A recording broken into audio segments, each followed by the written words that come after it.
እንዴት አየሽው ግን ፍቅረኛዬ? በጣም ቆንጆ ነው። ኧረ አዎ በጣም ነው የማፈቅረው። ይገርምሻል። ፍቅር ከጀመርን ብዙ አልቆየንም፣ ግን በቃ በጣም ነው።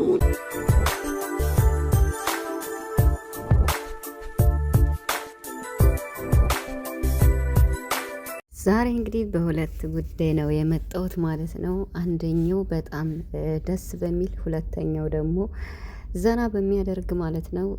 ዛሬ እንግዲህ ፍፄ ሀይሚና ብሩክን በመወከል ቪዲዮ ለቋል። የደስታ ቪዲዮ ምርጥ ምኞት ተመኝቶላቸዋል ማለት ነው። እንግዲህ ሀይሚና ብሩክ ፍቅራቸውን ከተገላለጹ ወዲህ ጓደኞቻቸው ምርጥ ምኞት እየተመኙላቸው ይገኛሉ ማለት ነው።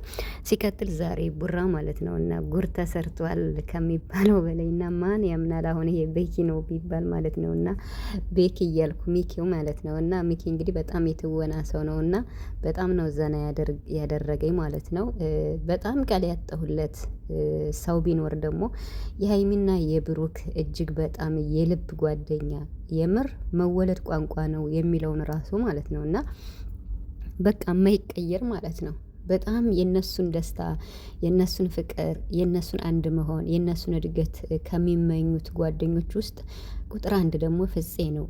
ሚፍታህም አለ። ፍፄ ደግሞ በቃ ትዝ ይላችኋል አይደለ? በቃ ኢቭን እንኳን ሀብል ገዝቶ በስማቸው አሰርቶ ያሰረላቸው ፍፄ ነበረና ሲቀጥል ደግሞ ፎቶቸውን እያሰራ ሰርፕራይዝ የሚያደርጋቸው ምርጥ ምኞት የሚመኝላቸው የምር ፍፄ ምንም የፈለገ ነገር ቢሆን ከሀይሚና ከብሩክ ጎን በመሆን ከልቡ ማለት ነው። በቃ ኢቭን ፕራንክ እንኳን አድርግልና ከእርዳኝ አሁን ሀይሚ አግዘኝ ብትለው ለሀይሚ ያግዛል።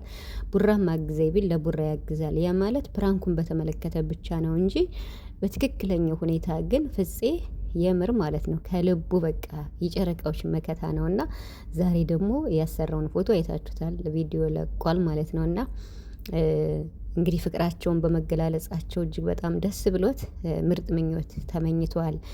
መልካም የፍቅር ዘመን ይውላችሁ ብሎ ኬክ ቆርሰዋል። ፎቶ አሰርቶላቸዋል። ባለፈውም እንደዚህ ቤታቸው ገብቶ ፎቶ አሰርቶ ለጥፎላቸዋል እና በቃ ምን ልበላችሁ እንደምታዩት ነው እንግዲህ ፍፄን ልክ እኔም እንደናንተ ነው የማየውና በሚዲያ ማለት ነው እና ብቻ ፈጣሪ ላንተም ደግሞ ከፍ ያደርግ ማለት ነው።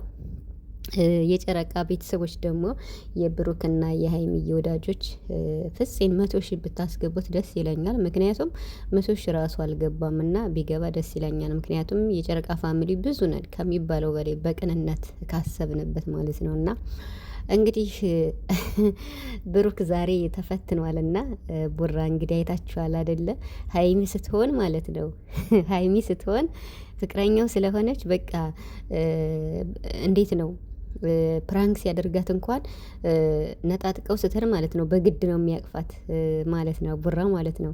እንግዲህ ሚኪ ማለት ነው እና እሱን ፕራንክ ለማድረግ ከሀይሚ ጋር ተመካክረው ሴት ሆኖ ነው የመጣውና ኢቭን እንኳን ማለት ነው አጠገቡ ሲቀመጥ እንዴት እንደሚቀፍ እዩት።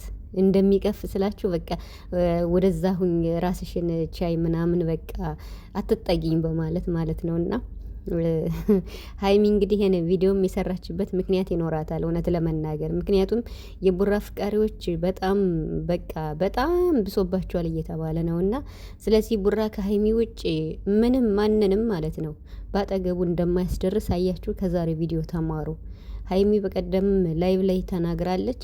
በጣም በቃ ስለሚቀኑባት ማለት ነው በሀይሚ እኔን እንኳን የፈለገ ድሊት ብታረጉኝ ብሎክ ብታረጉኝ ከብሩኬ ጋር በብሩኬ ታገኙኛላችሁ ብላ ተናግራለች። እና የዛሬው ቪዲዮ አሁን እውነት ለመናገር የሚያስተምረው ከሚያስቀውም በስተጀርባ በዋናነት ግን በቃ ብሩክ አስባችሁታል። ኢቭን እንኳን አጠገቡ ሲቀመጥ ሌላ አሁን ሴትም ብትሆን ማለት ነው አጠገቡ ስትቀመጥ ምን ያህል ሸሽቶ እንደሚሄድ ርቀቱን እንዴት እንደሚጠብቅ አስቡት። የምር ማለት ነው ቡራን ታውቁታላችሁ። ያኔ በፕራንክ በምናምን ሲሆን ነው ለፕራንክ ነው እንጂ ከሴቶች ጋር እንደዛ የሚሰራው በሪል ግን በቃ ከሀይሚ ውጭ ማንንም እንደማይፈልግ የሚያሳይ ሪያክሽን ነው ያሳየ ቡራ አይታችሁታል። እንግዲህ ሚኪ ደግሞ በቃ አባቴን ትመስለኛለህ ምናምን ብሎ ወደ እግሩ ላይ ቁጭ ሲል ራሱ እንዴት ብድግ እንዳለ ማለት ነው። የሚኪ አባት የለም እንዴ? ይቅርታ እዚህ ላይ እና በለቅሶ ደግሞ እየሳቁ ነበርና እዚህ ጋር እኔ ቀር ብሎኛል የምሬን ማለት ነው። ማለት አባቱ አለ የለም በሚለው እንግዲህ እኔ አላቅም ምን እንደምን ልለፈው ዝም ብዬ ማለት ነው። እና የሚኪ አባት ማለት ነው። እና ሂስትሪውን ያልሰማውም ብቻ ግን አባቴ እያለ ሲያለቅስ ነበረ።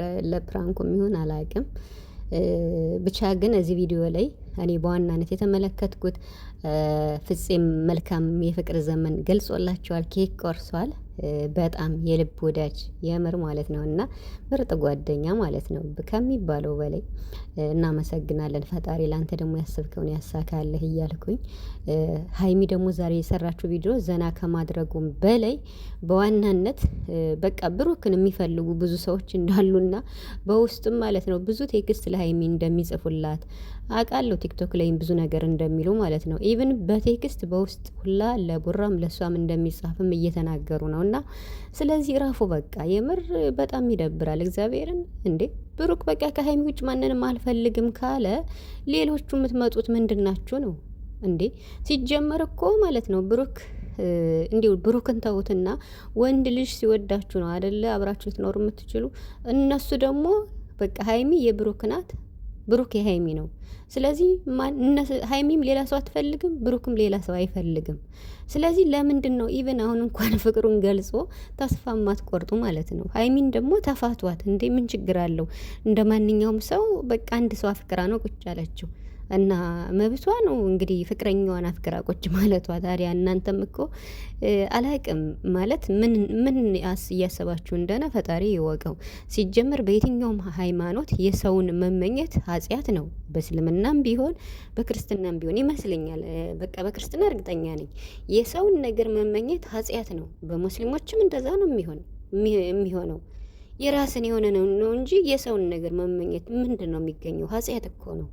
ስለዚህ ብሩክን ተፋቱት፣ ምንም ቴክስት አትጻፉልኝ ብሏል እኮ ፍቅሩን ከገለጸም በኋላ። ሀይሚን ደግሞ በቃ ተወኝ በቃ ብላለች። በውስጥ ማትላኩልኝ ምንም በቃ አልሰማችሁም፣ ብሩክ የኔ ነው እኔም የሱ ነኝ ብላለች። ስለዚህ ደስ ሊላችሁ ነው የሚገባ። ከዚህ በኋላ ለሀይሚና ለብሩክ መልካም ነገር እየተመኛችሁ። ሲጀመር አንድ ሰው ለሰው ልጅ መልካም ከተመኘ ለራሱም ደግሞ ፈጣሪ መልካሙን ነገር ሊያድለው ይችላል። እናንተ ደግሞ የራሳችሁን ነው እንትን ማሰብ ያለባችሁ እንጂ በየትኛውም ሁኔታ በገንዘብም በፍቅርም በምንም የሰው የሆነን ነገር መመኘት ምን ይሉታል? ኃጢአት ነው። ስለዚህ ወደ ራሳችሁ ተመለሱ። አሁንም በሀይሚና በብሩክ ላይ የጠነከረ ነገር ስላለ በቃ ተዋቸው፣ ይኖሩበት። ከዚህ በላይ ብዙም እንትን አትበሉ ማለት ነው።